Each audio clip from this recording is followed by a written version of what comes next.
of y is equal to x square 5 units, y is equal to cos x. We shift this graph pi of hyperbola. It is this region.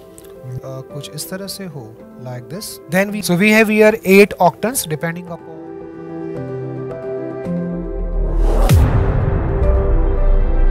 Okay, now we have this one very interesting integral. We have integrand 1 upon x square plus 2x plus 2 whole square. क्या कर सकते हैं?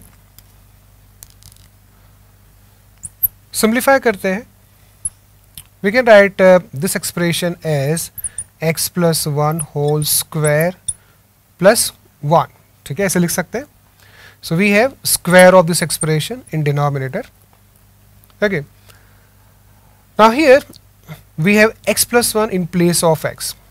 यहाँ पे x की जगह पे क्या है हमारे पास? x plus 1 है. So we put x plus 1 is equal to tan theta. थोड़ा बहुत तो हमें एडजस्ट करना पड़ेगा. We have to rewrite the expression so that we can use substitution. Okay. So we have here 1 upon tan square theta plus 1 whole square. Tan square theta plus 1 is secant square theta. So we have secant power 4 theta. Okay. And dx is secant square theta d theta. Okay.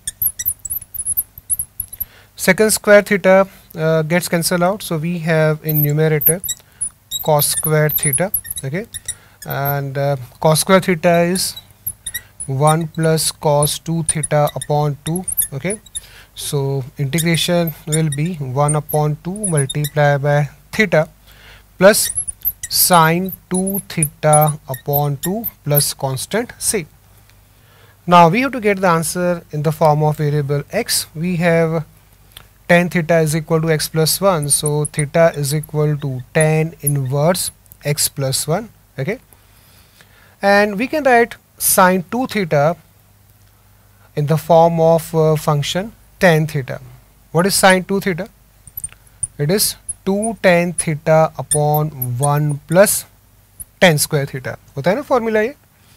Okay, so we get 1 upon 2 multiplied by tan inverse of x plus 1 plus tan theta upon 1 plus tan square theta. Okay, where tan theta is x plus 1. So we have here x plus 1 upon 1 plus square of x plus 1. This plus constant c. ठीक है, तो शुरुआत में ये question थोड़ा मुश्किल लग सकता है क्योंकि इस एक्सप्रेशन को इस तरह से लिखना है, ये आइडिया आना थोड़ा मुश्किल है.